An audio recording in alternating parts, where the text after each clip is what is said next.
Hey folks, I'm excited to share some stories with you today that I've written myself. Whether you're a long-time follower or just joining us, I'd love to hear your thoughts on these tales.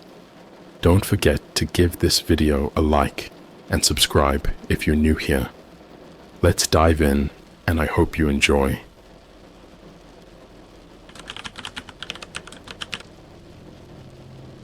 I found AI on the dark web that give Nikola Tesla true physics calculations and needed items to create real-life time travel machine. Hey everyone, I need to get this off my chest. I've been holding on to this secret for too long and it's eating me alive.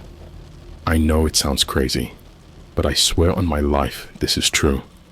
Buckle up, because this is going to be a long one. So, a few months ago, I was deep diving on the dark web. Don't ask why, it's a mix of boredom and curiosity, I guess. I've seen a lot of messed up stuff there, but this takes the cake. It all started when I stumbled upon a forum thread titled, Tesla's Time Travel Machine, Real Calculations Found. I've always been fascinated by Tesla, so I clicked on it. The thread was full of scientific jargon and diagrams that looked like something straight out of a mad scientist's notebook. Most of it was way over my head, but one thing stood out: a link to download the actual files. Against my better judgment, I clicked on it. What I got was a zip file containing dozens of documents. They were old, yellowed scans of handwritten notes and blueprints. The handwriting was spidery and neat, almost elegant. I spent hours poring over them, and the more I read, the more I realized this wasn't a joke. This was the real deal. These were Tesla's genuine notes on time travel. At first, I was skeptical. I mean, who wouldn't be? But as I dug deeper, I found references to real experiments he conducted, ones that was never publicly documented. There were calculations, lists of materials, and detailed instructions on how to build the machine. It was all there, and it looked legit. That's when I found something even more disturbing. Among the documents was a file that wasn't from Tesla's time. It was a text file named instructions.txt, created just a few days before I downloaded the zip. The text file was a guide on how to use an AI program to interpret Tesla's notes and complete the calculations he couldn't finish. The AI's name was Nexus. According to the file, Nexus was a highly advanced AI that could process complex scientific data and provide precise calculations. The instructions detailed how to access Nexus through a hidden server on the dark web. My curiosity got the better of me, and I decided to give it a shot. Connecting to the server was surprisingly easy. I just had to follow a series of steps, and before I knew it, I was chatting with Nexus. The interface was basic, just a black screen with green text, but the responses were immediate and unnervingly accurate. I started feeding it Tesla's notes, and within seconds, it spat out calculations that made my head spin. It wasn't just solving equations, it was predicting outcomes, suggesting materials, and even correcting errors in Tesla's original work. The more I interacted with Nexus, the more I felt like I was unlocking secrets that were never meant to be uncovered. I should have stopped there. I should have closed my laptop and walked away, but I didn't. I became obsessed. I started gathering the materials Nexus suggested, some of which were incredibly hard to find.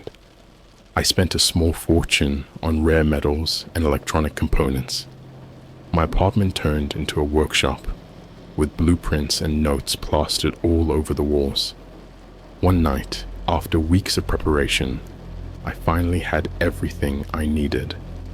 I followed Tesla's instructions to the letter, with Nexus guiding me through the process. As I assembled the machine, I felt a strange mix of excitement and dread. This was it. I was about to create a real-life time machine. When I finished, the machine looked like something out of a sci-fi movie. It was a massive, intricate device with coils, wires, and glowing lights. I double-checked everything, then took a deep breath and flipped the switch. The machine roared to life, filling the room with a deafening hum. The lights flickered, and a strange, shimmering portal began to form in the center. It was beautiful and terrifying at the same time. I couldn't believe my eyes. I had done it. I had actually built a time machine. But then, something went horribly wrong. The portal started to destabilize, and the machine began to shake violently. I tried to shut it down, but the controls were unresponsive. Panic set in as I watched the portal grow larger and more chaotic. Suddenly, there was a blinding flash of light, and everything went black. When I came to, my apartment was in ruins. The machine was a smoking wreck, and the portal was gone. I stumbled to my feet, my head pounding, and surveyed the damage. That's when I noticed something strange. Among the debris, there were objects that didn't belong. Pieces of furniture, clothing, and even photographs that I had never seen before. As I looked closer, I realized these objects were from different time periods. There was an antique chair from the 1800s, a dress from the 1920s, and a futuristic-looking gadget that I couldn't even begin to identify. It was like the portal had sucked in random items from across time and dumped them in my apartment. That's when the true horror hit me. This wasn't just a malfunction. The portal had opened a rift in time, and God only knows what else had come through. I felt a cold chill run down my spine as I heard a faint, whispering voice behind me. I turned around slowly, my heart pounding, and saw a figure standing in the shadows. It was a man, dressed in old-fashioned clothes, with hollow eyes and a twisted smile. "You shouldn't have done that," he said in a voice that sent shivers down my spine. "You've opened a door that can't be closed." Before I could react, he lunged at me. I scrambled backward, tripping over the debris, and managed to grab a broken piece of metal. I swung it wildly, hitting him in the head. He collapsed to the floor, but I knew he wasn't dead. He was something else, something that didn't belong in this time. I didn't wait to find out what he was.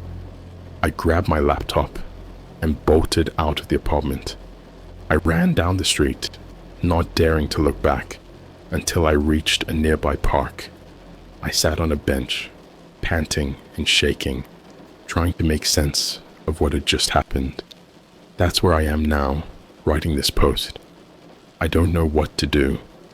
My apartment is destroyed, and I'm being hunted by something from another time. I've messed with forces beyond my understanding, and now I'm paying the price. If you're reading this, please, stay away from the dark web. Don't be like me, where some secrets are better left buried. Alright, so here I am, back again. I'm still reeling from what happened last night. I barely slept, and when I did, I had nightmares about that twisted figure. I know I need to go back to my apartment, but I'm terrified of what I might find. I finally mustered the courage to go back this morning, and what I found, it was even worse than I imagined. When I got back to my building, the front door was wide open. That was my first sign that something was off. I walked inside, trying to be as quiet as possible. The hallways were eerily silent, and my footsteps echoed off the walls. When I reached my apartment, I saw that the door had been busted open. My heart sank. Inside, everything was trashed. The wreckage from the machine was still there, but it looked like someone had gone through my stuff, Drawers were pulled out, clothes were strewn everywhere, and papers were scattered across the floor. It looked like a tornado had ripped through my place. I cautiously stepped inside, my eyes darting around for any signs of that figure. The air was thick with the smell of burnt electronics and something else, something metallic and foul. I moved towards the remnants of the machine, trying to piece together what had happened. That's when I noticed something even more disturbing. There were footprints in the dust and debris. They weren't mine, and they were too large to be from any regular person. They looked almost like claw marks. My blood ran cold as I followed the trail. The footprints led to my bedroom. I pushed the door open, half expecting to see that figure waiting for me.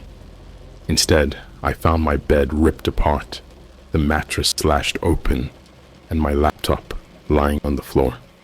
I picked it up and checked the screen. It was still on, the chat with Nexus open and waiting. I hesitated, then typed, "What happened?" The response was immediate. "The rift destabilized. You were warned." My hands were shaking as I typed back, "What do I do now?" "Close the rift," Nexus replied, "before it's too late." How I asked, feeling a surge of desperation. "Follow the instruction, complete the machine, stabilize the portal." I couldn't believe what I was reading. Complete the machine? After what just happened? But what choice did I have? If I didn't close the rift, who knows what else might come through? I spent the next few hours sifting through the wreckage, trying to salvage what I could. I found most of the components, but some were too damaged to use. I made a list of what I needed to replace and decided to head to the nearest electronics store. I knew I was racing against the clock. As I was leaving, I heard a noise surge from the hallway. It was faint, but unmistakable. The sound of footsteps. I froze, my heart pounding in my chest. The footsteps were slow and deliberate, getting closer and closer. I didn't wait to find out who or what it was. I bolted out of my apartment and ran down the stairs, taking them two at a time. I burst out of the building and into the daylight, gasping for breath. I felt like I was being watched, like eyes were on me from every direction. I forced myself to keep moving, heading straight for the electronics store. I needed to get the parts and get back before anything else happened. The store was a blur. I grabbed everything I needed, not caring about the cost, and rushed back to my apartment. As I walked back in, I felt a sense of impending doom. The air was thick with tension, and every shadow seemed to hide a threat. I started working on the machine again, following Nexus's instructions to the letter. As I reassembled it, I felt a growing sense of dread. I knew that if I didn't get this right, the consequences would be unimaginable. Hours passed, and finally, the machine was ready. I took a deep breath and flipped the switch. The machine roared to life, the portal forming once again. This time, it was more stable, the shimmering surface smooth and even. I held my breath, waiting for something to go wrong, but nothing happened. The portal remained steady, humming softly. I approached it cautiously, my heart pounding. I knew I had to stabilize it completely, but I had no idea how. I turned to Nexus. "What now?" "Enter the portal," it replied. "Stabilize it from the other side." My blood ran cold. Enter the portal? That was insane. But again, what choice did I have? I steeled myself, took a deep breath, and stepped forward. As I crossed the threshold, I felt a strange sensation, like being pulled in multiple directions at once. The world around me shifted and blurred, and then everything went black. When I opened my eyes, I was somewhere else entirely. The air was thick and heavy, and the landscape was a twisted, nightmarish version of my apartment. I knew I had to find the source of the instability and fix it, but I had no idea where to start. As I began to explore this strange, otherworldly place, I heard that voice again, the one from my apartment. It echoed through the air, chilling me to the bone. "You shouldn't have come here," it whispered. "Now you're trapped, just like the rest of us."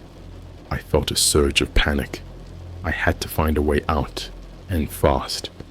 But as I moved through the twisted landscape, I realized that finding a way out would be the least of my problems. The true horror was just beginning. All right, here we go again. I'm not sure how much longer I can keep doing this, but I need to get it all out. If anyone's reading this, maybe you can make sense of it. I sure as hell can't. So I'm in this twisted version of my apartment. Everything is warped and distorted, like a funhouse mirror from hell. The walls are pulsing with some kind of sickly, organic glow, and the air feels thick and heavy, like it's alive. I started to move through this nightmarish place, trying to figure out what the hell I was supposed to do. The portal had brought me here, and Nexus said I had to stabilize it from the other side. But how? As I wandered through the twisted landscape, I started to notice something. Shadows moved at the edges of my vision, always just out of sight. I could hear whispers, faint and indistinct, like 1,000 voices all speaking at once. It felt like the place was alive, watching me, waiting for me to slip up.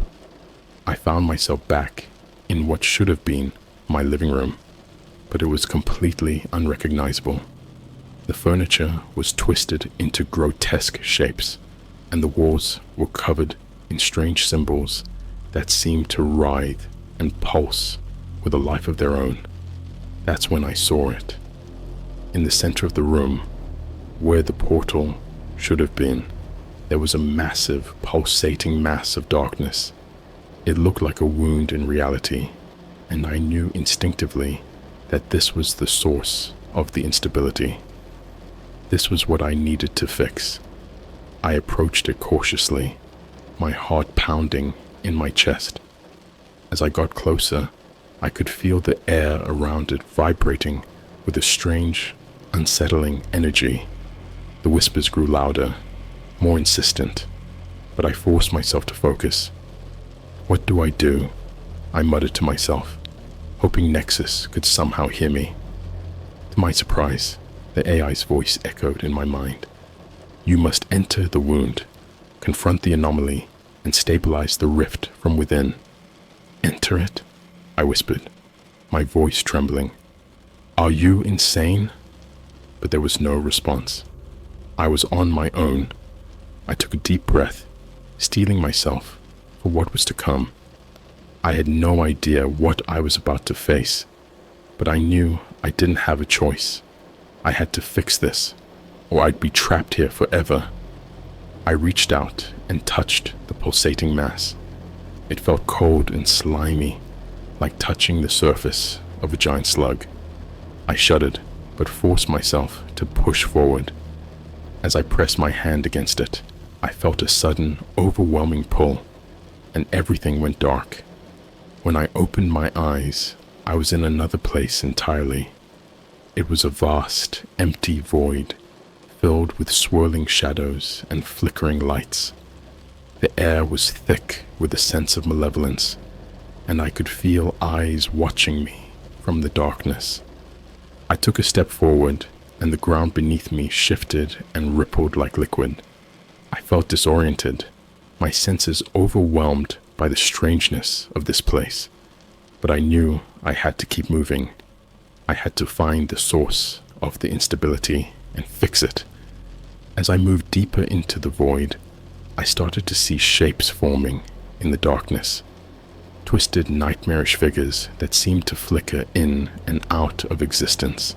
They moved with an eerie grace, their eyes glowing with a cold, malevolent light. One of them stepped forward, and I felt a surge of fear. It was the figure from my apartment, the one with the hollow eyes and twisted smile. It moved towards me, its movements slow and deliberate, like a predator stalking its prey. "You should never have come here," it said, its voice echoing through the void. "You've meddled with forces beyond your understanding, and now you must pay the price." I backed away, my heart pounding. "What do you want from me?" The figure smiled, a cold, chilling smile. "Your soul," it whispered. "You opened the rift, and now it must be fed." I felt a surge of panic. I had to do something, anything to stop this. I looked around, searching for anything I could use. My eyes fell on a flickering light in the distance, and I knew instinctively that it was the source of the instability. I turned and ran, the figure's laughter echoing behind me. The ground shifted and rippled beneath my feet, making it hard to keep my balance. But I forced myself to keep going, driven by a desperate need to fix what I had broken. As I got closer to the light, I could feel the air around me growing colder, more oppressive. The whispers grew louder, more insistent, filling my mind with a cacophony of voices. But I pushed through, focusing on the light, knowing it was my only hope. When I reached it, I saw that it was a small, flickering flame, surrounded by a swirling mass of darkness.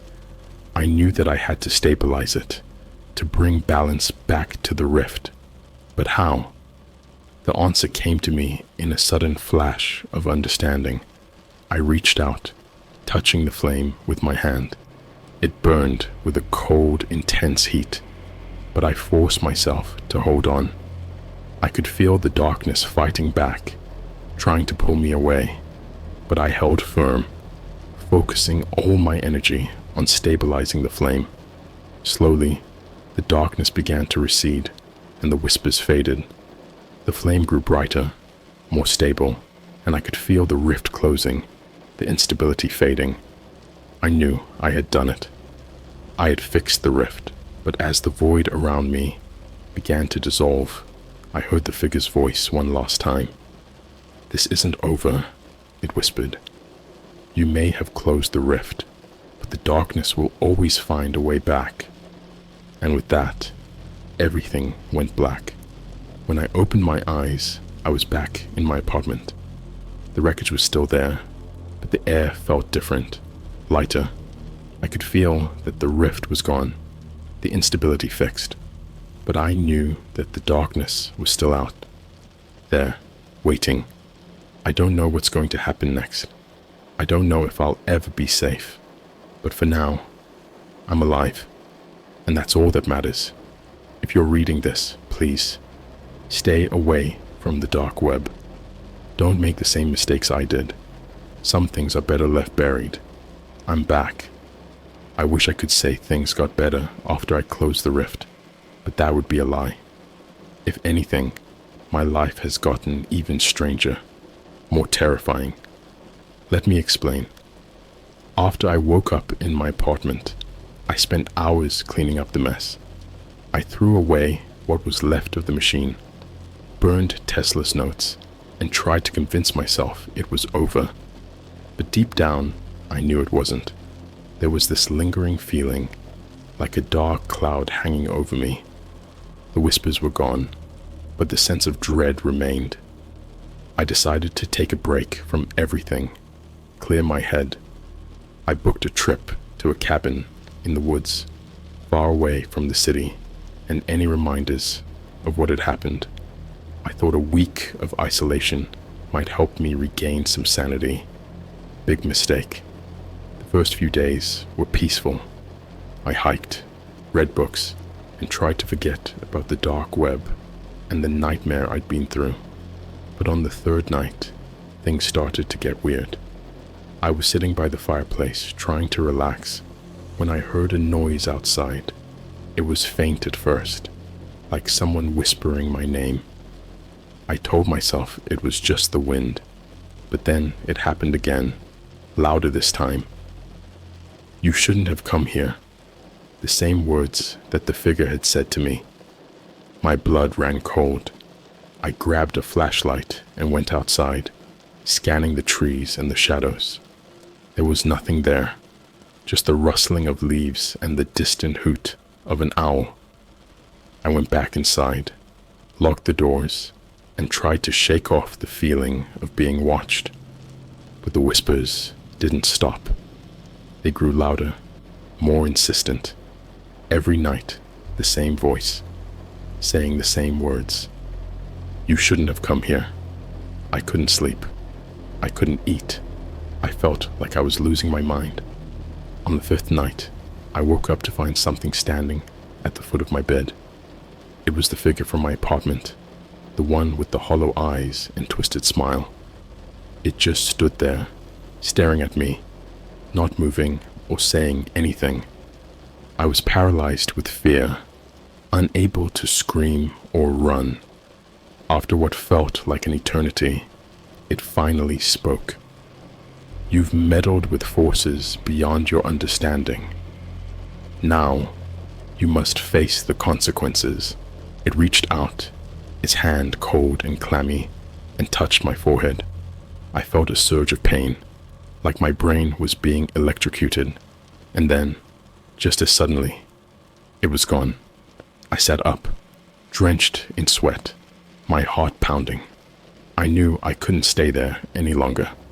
I packed my bags and left the cabin, driving through the night back to the city. I didn't know where else to go. I just needed to be around people, somewhere with light and noise. When I got back to my apartment, I felt a strange sense of relief. The whispers were gone, and the figure hadn't followed me. But I knew it was only a matter of time. I couldn't outrun this. I needed to figure out what was happening and how to stop it. I spent hours online researching everything I could about Tesla, time travel, and dark web conspiracies.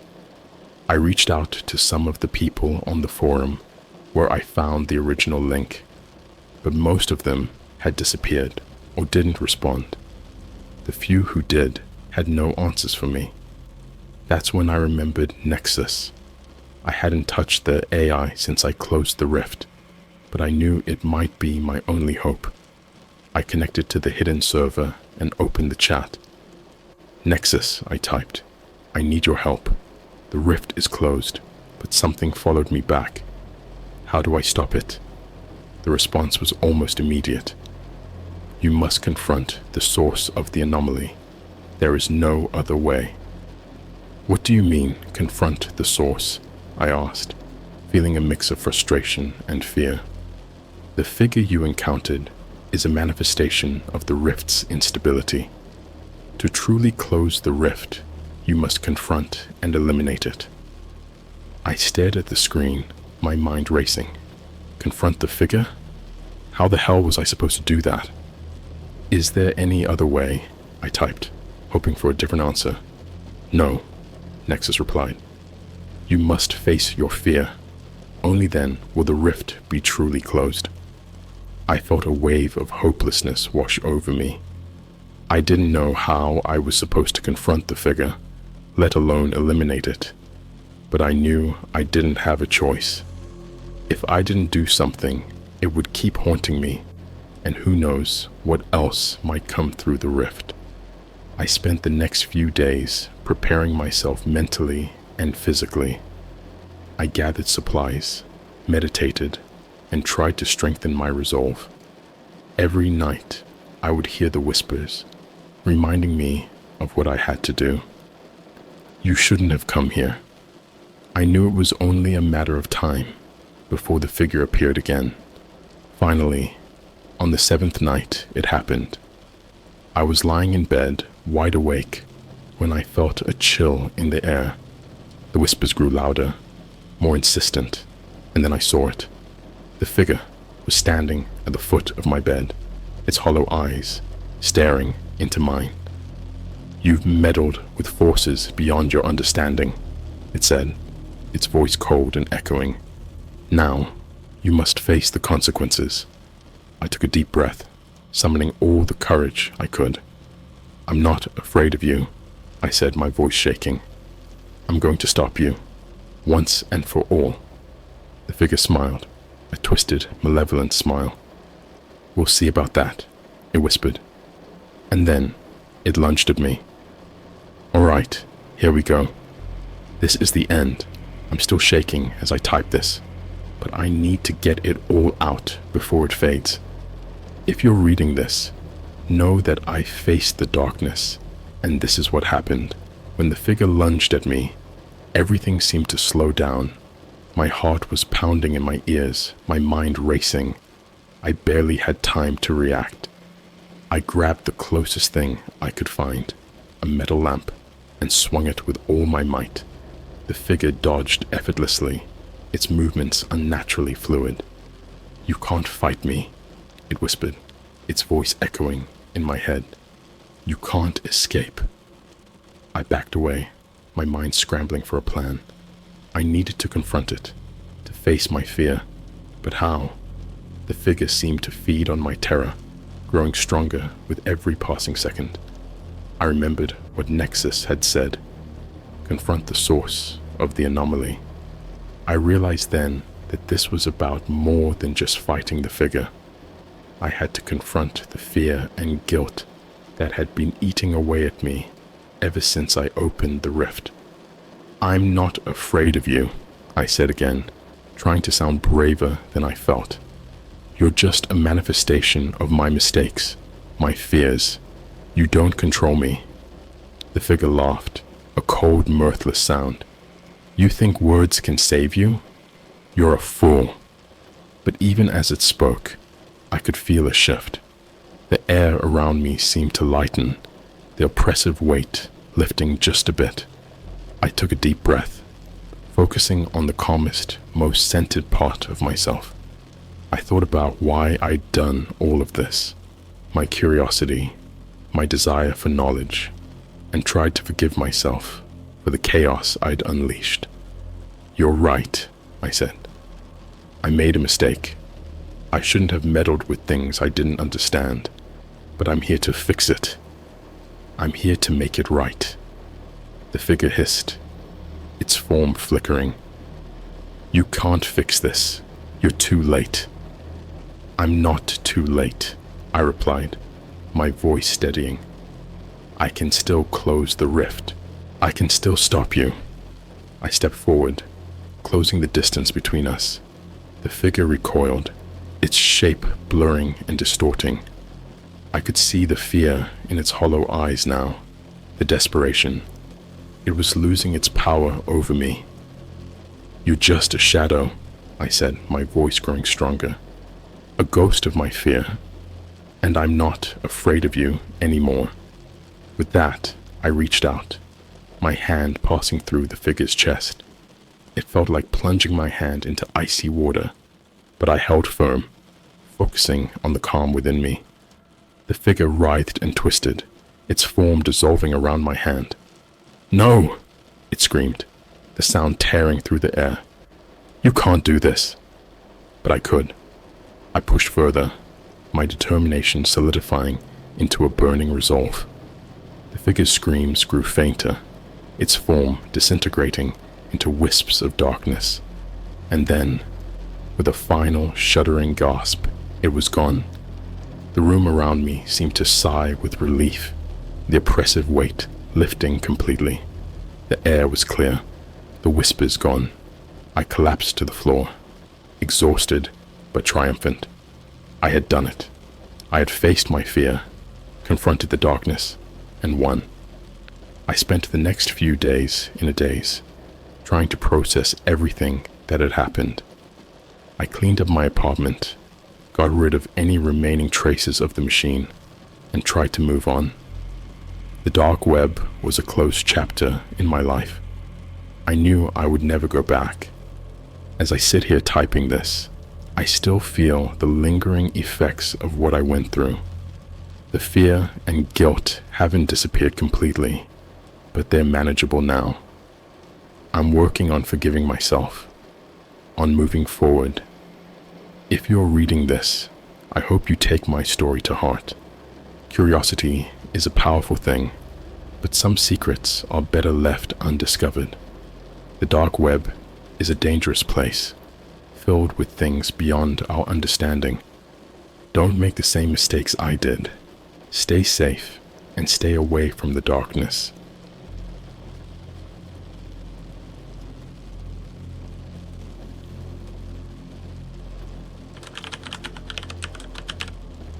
I found a cursed video on the dark web that showed my future murder.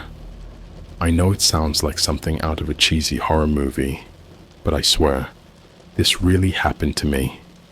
I've always been a bit of a tech nerd, spending my free time exploring the darkest corners of the internet.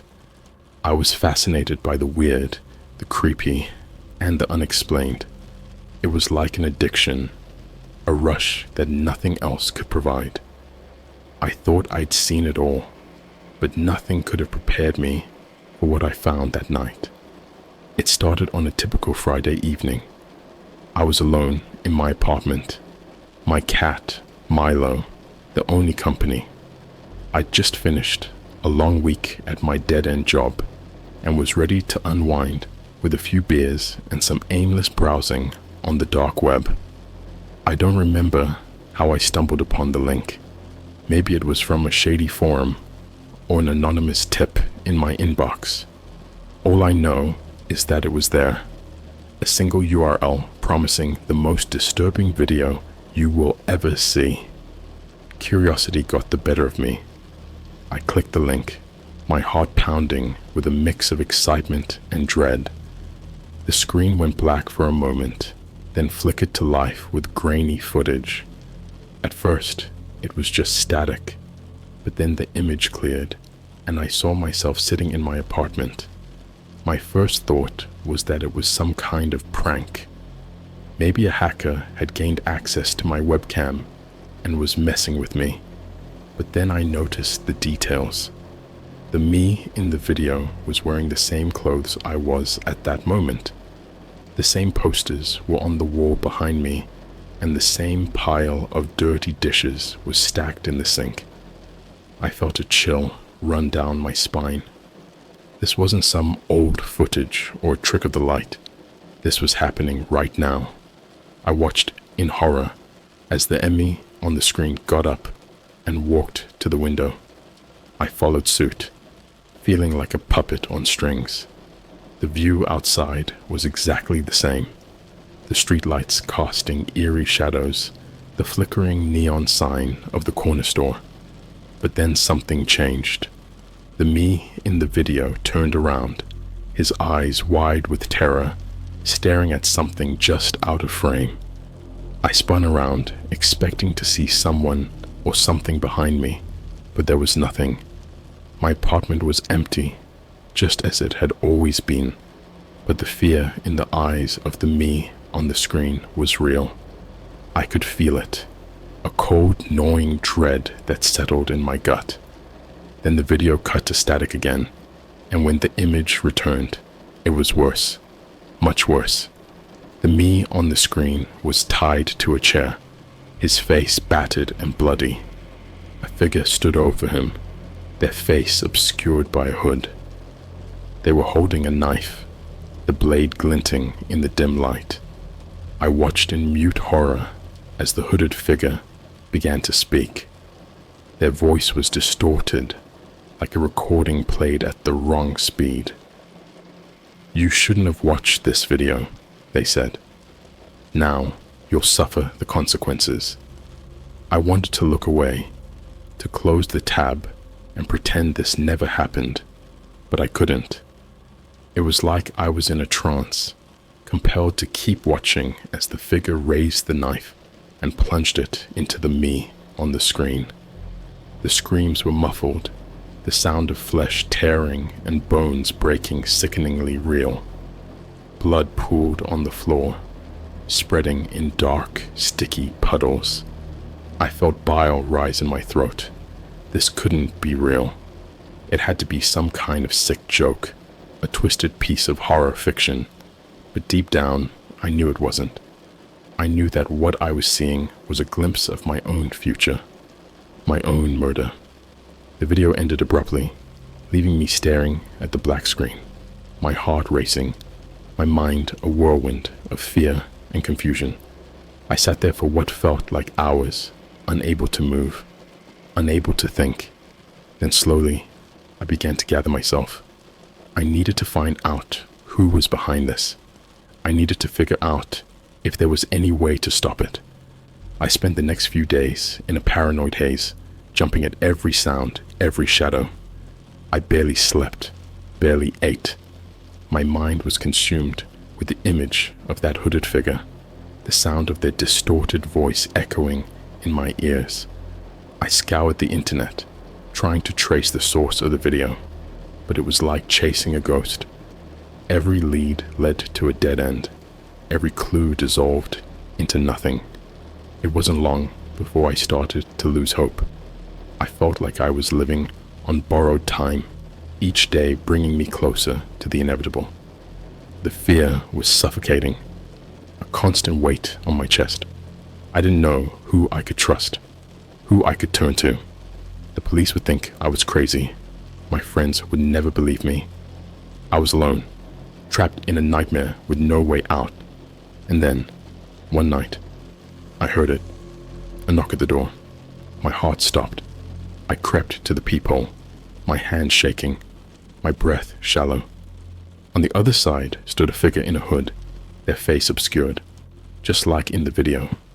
I backed away, my mind screaming at me to run, to hide, but it was too late.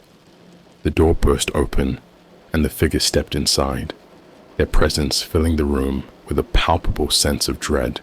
"Hello," they said, their voice the same distorted tone from the video. "It's time to pay for what you've seen." I wanted to fight, to scream, to do anything to save myself, but I was frozen, paralyzed by fear. The last thing I remember is the glint of the knife, the cold steel pressing against my skin, and the darkness closing in. I woke up in the same chair, the same hooded figure standing over me. The pain was excruciating, every nerve ending on fire. I tried to scream, but no sound came out. The figure leaned in close, their breath hot against my ear. "Now you understand," they whispered. "This is your future. This is your fate." And then everything went black. I woke up in a cold sweat, my heart racing, the memory of that night vivid in my mind. It took me a few seconds to realize I was in my own bed. My head was pounding, and my body ached like I'd been hit by a truck. For a moment, I thought it was just a nightmare, but then I saw the marks on my wrists and ankles, the bruises on my face and arms. It had happened. It was real. I sat up slowly, every movement sending waves of pain through my body. My apartment was a mess, like a tornado had ripped through it. The door was off its hinges, the furniture overturned, and there were bloodstains on the carpet. I felt a surge of panic. Had anyone heard? Had anyone seen? I stumbled to my feet and made my way to the bathroom. My reflection in the mirror was a horror show. My face was swollen and bruised, my eyes bloodshot and wild. I looked like a man who had seen death and lived to tell the tale. I washed my face, the cold water a small relief against the burning pain. I had to pull myself together. I had to figure out what to do next. The first thing I did was call the police. I didn't know how I was going to explain what happened, but I couldn't stay here. I couldn't be alone. The police arrived quickly, and I told them everything, or at least as much as I could without sounding completely insane. I left out the part about the dark web and the cursed video. I just said someone had broken into my apartment and attacked me. The officers were sympathetic but skeptical. They took my statement, collected evidence, and promised to investigate. But I could tell they didn't believe me. They probably thought I was some drug addict who got into a fight, or a paranoid recluse with a vivid imagination. I couldn't blame them. The whole thing sounded crazy, even to me. After they left, I sat on my couch, trying to piece together what had happened. Why me? Why had I been targeted? I replayed the video in my mind. The hooded figure, the distorted voice, the knife. There had to be something I was missing, some clue that could help me understand. I spent the next few days in a haze, too scared to leave my apartment, too paranoid to sleep. I kept my phone close, constantly checking for updates from the police. But there was nothing. It was like the whole thing had never happened. My friends called, worried about why I hadn't shown up for work, but I didn't answer. I couldn't tell them. They wouldn't believe me. Then one night, I got an email. It was from an anonymous address. The subject line simply reading, Part 2. My heart sank. I didn't want to open it. I didn't want to know what it contained, but I had to. My curiosity, my need to understand was too strong. I clicked on the email, and there it was, another video file. My hands were shaking as I opened it, my stomach turning with dread. The screen went black for a moment, then flickered to life with the same grainy footage. This time, it was a different location. It looked like a basement, dimly lit and filled with shadows. In the center of the room was a chair, and tied to it was another me. My clothes were different, but the fear in my eyes was unmistakable. The same hooded figure stood over me, the same knife in their hand. I watched in horror as they began to speak. "You thought you could escape," they said, their voice sending chills down my spine.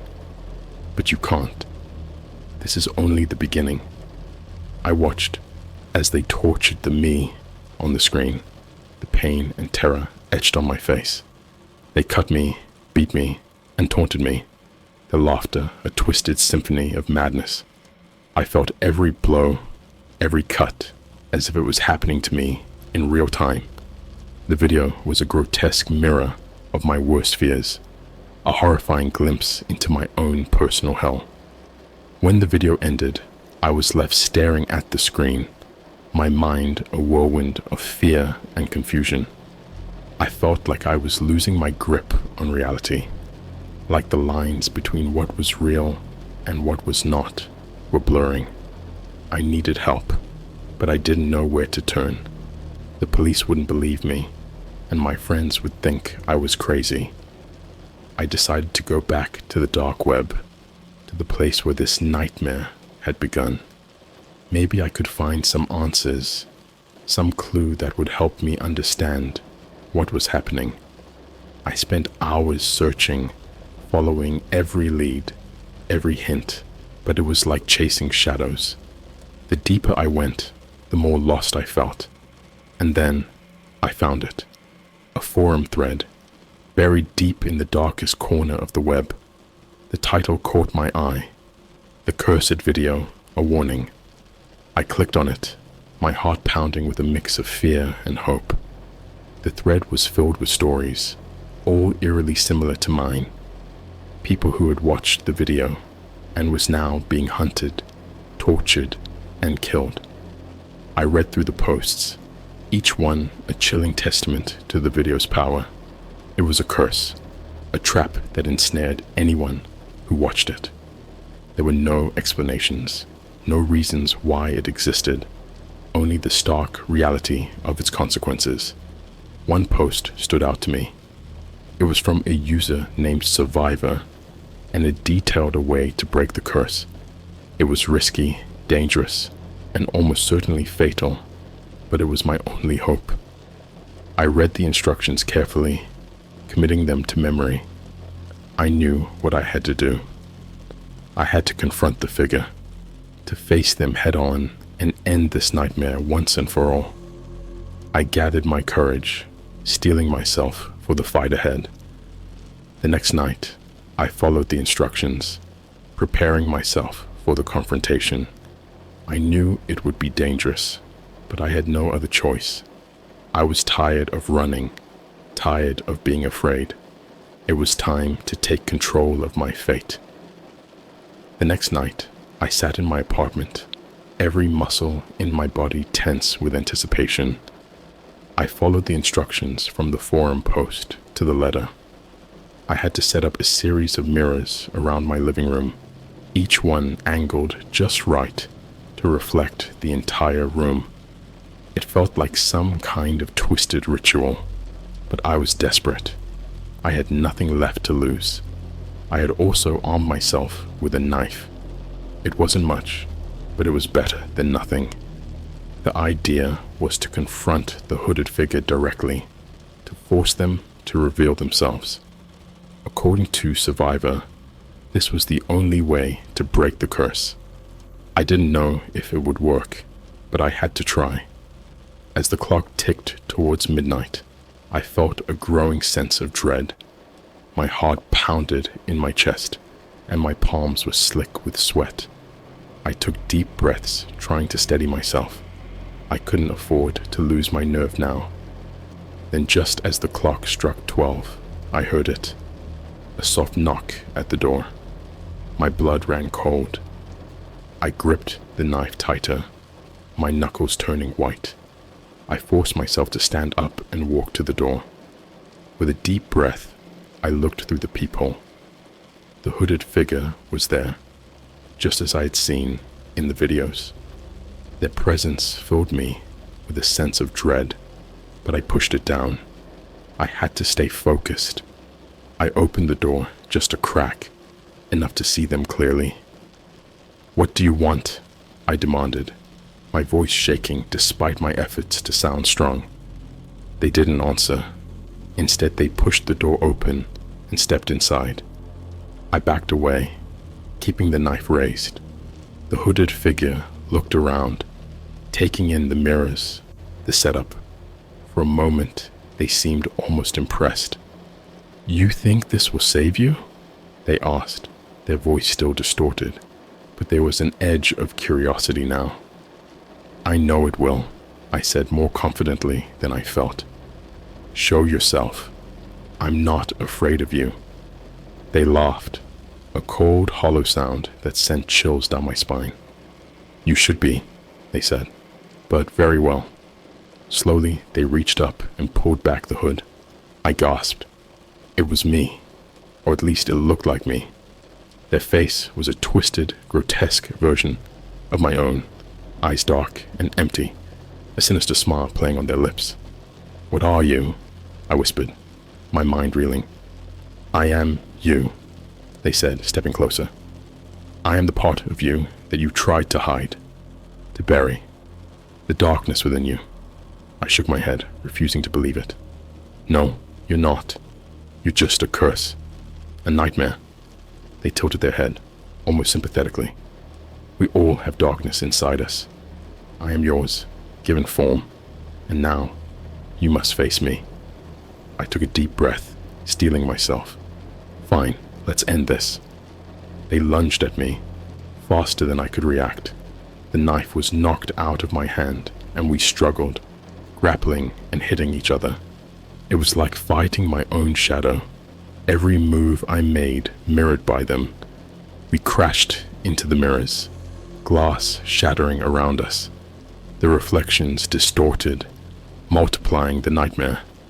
I felt a sharp pain as a shard of glass sliced my arm, but I ignored it, focusing on the figure in front of me. They had the upper hand, pinning me to the floor. Their face was inches from mine, their breath hot and rancid. "You can't win," they whispered. "You can't escape your own darkness." In a final, desperate move, I reached for the largest shard of glass and plunged it into their side. They screamed, a sound that echoed through the room, filled with pain and fury. They fell back, clutching the wound, and I took the opportunity to scramble away, grabbing the knife again. "This ends now," I said, my voice steady. I charged at them, the knife aimed at their heart. They tried to block me, but it was too late. The blade sank deep into their chest, and they let out a final, anguished cry. For a moment, everything was still. Then their body began to dissolve, turning to ash and disappearing into the air. I stood there panting, covered in blood and sweat, the room around me a wreck. It was over. The curse was broken. I had faced my darkness and survived. I collapsed to the floor, exhaustion and relief washing over me. I didn't know what the future held, but I knew I had taken the first step towards reclaiming my life. The next morning, I woke up on the floor of my living room, the events of the previous night replaying in my mind like a bad dream. My body ached all over, and I was covered in cuts and bruises. The apartment was a mess, broken glass, and blood everywhere, but I was alive. I had faced the hooded figure and won, or at least I hoped I had. I got up slowly, every movement sending sharp pains through my body. I needed to clean up, to make my apartment look somewhat normal again. I grabbed a broom and started sweeping up the broken glass, trying to ignore the bloodstains on the carpet. It felt surreal, like I was cleaning up after someone else's nightmare. As I worked, I thought about what the hooded figure had said. They claimed to be a part of me, the darkness within. It was hard to accept, but it made a twisted kind of sense. I had always been drawn to the dark, the macabre. Maybe this was some kind of manifestation of that obsession. I didn't know, and honestly, I wasn't sure I wanted to. After a few hours, the apartment looked somewhat presentable. The mirrors were gone, the glass cleaned up, and the bloodstains scrubbed away as best as I could. I needed to get out to clear my head. I decided to go for a walk, to breathe in some fresh air, and try to shake off the lingering fear.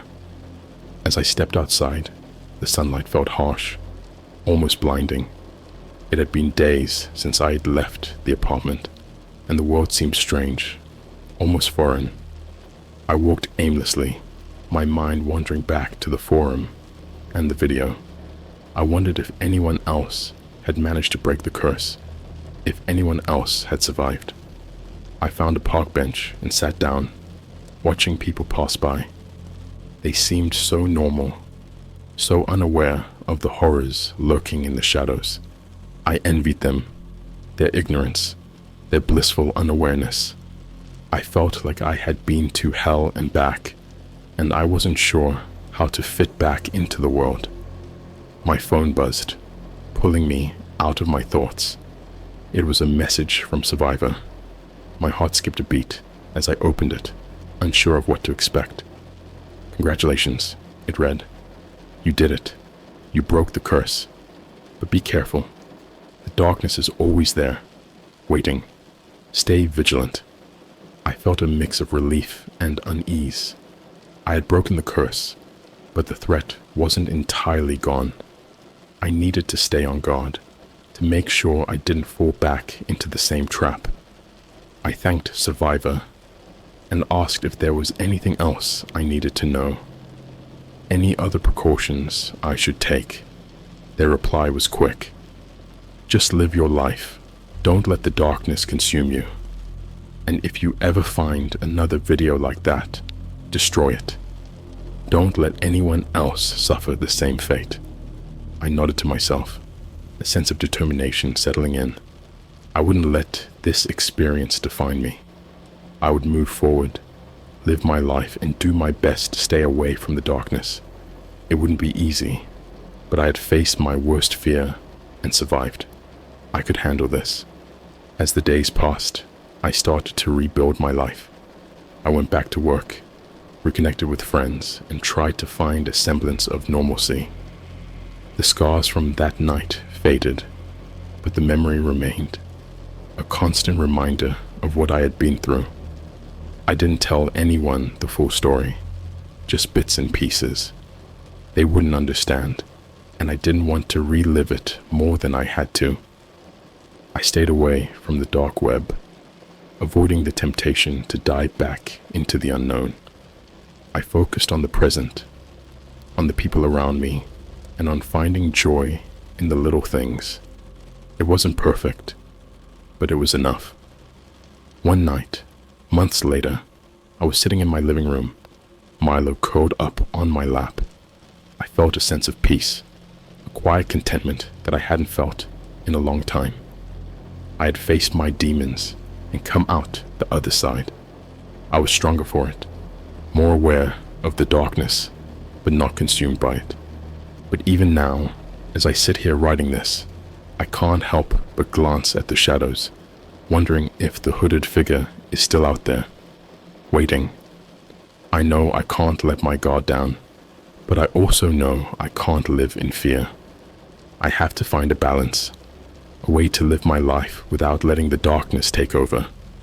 So, if you ever find yourself drawn to the dark corners of the internet, be careful. You never know what you might find, or what might find you. And if you see a video promising to show you the most disturbing thing you'll ever see, do yourself a favor and look away. Some things are better left unseen. Life slowly returned to a semblance of normalcy after that nightmare. I got back into my routine, going to work, hanging out with friends, and spending quiet evenings at home with Milo. But the experience had left a permanent mark on me. I was more cautious, more aware of the shadows lurking just beyond the light. I decided to take survivors' advice to heart. I lived my life, but I stayed vigilant. I deleted all my bookmarks to dark websites, wiped my computer clean, and avoided anything that even hinted at the supernatural or the bizarre. It was hard at first, like breaking an addiction, but it got easier with time. One evening, I received another message from Survivor. It was brief, but comforting. Glad to see you're doing well. Remember, you're not alone. We're a community. Reach out if you ever need support. I appreciated the message, even if I didn't fully understand it. Knowing there were others out there who had faced similar horrors made me feel less isolated. It was like being part of an unspoken network of survivors, each of us dealing with our own demons, but united by a common experience. Months turned into a year, and my life continued to improve. I got a promotion at work, started dating someone special, and felt genuinely happy for the first time in a long while. The trauma of that night began to fade, becoming a distant memory that no longer held me captive. Then one night, as I was browsing through my emails, I saw something that made my heart skip a beat. It was another anonymous message, the subject line reading, Part 3. My hands trembled as I hovered over the email, memories of the previous videos flooding back. I had a choice to make. I could open it and risk getting pulled back into the nightmare, or I could delete it and try to move on with my life. After a few agonizing moments, I made my decision. I clicked on the email, my heart pounding. The message was short. You did well, but remember, the darkness is always watching. Stay strong. There was no video, no threat, just a reminder that the danger was still out there. I took a deep breath, feeling a mix of relief and unease. I knew I couldn't let my guard down, but I also knew I couldn't let fear control my life. I closed the email and leaned back in my chair, staring at the ceiling. The experience had changed me, but it hadn't broken me. I was stronger now, more resilient. I knew there would always be darkness, but I also knew I had the strength to face it. As I sat there, Milo jumped onto my lap, purring softly. I smiled, stroking his fur. Life was good, and I was determined to keep it that way. I had faced my darkest fears and survived. Whatever came next, I knew I could handle it. So, to anyone reading this, take my story as a warning. The dark web is filled with horrors beyond your imagination. Curiosity can lead you down dangerous paths, and some things are better left undiscovered. But if you ever find yourself in a situation like mine, remember, you're not alone. There are others out there who have faced the darkness and come out to the other side. Stay strong, stay vigilant, and never let fear control your life. And if you ever get an email promising to show you the most disturbing video you'll ever see, do yourself a favor and delete it. Some doors are better left closed.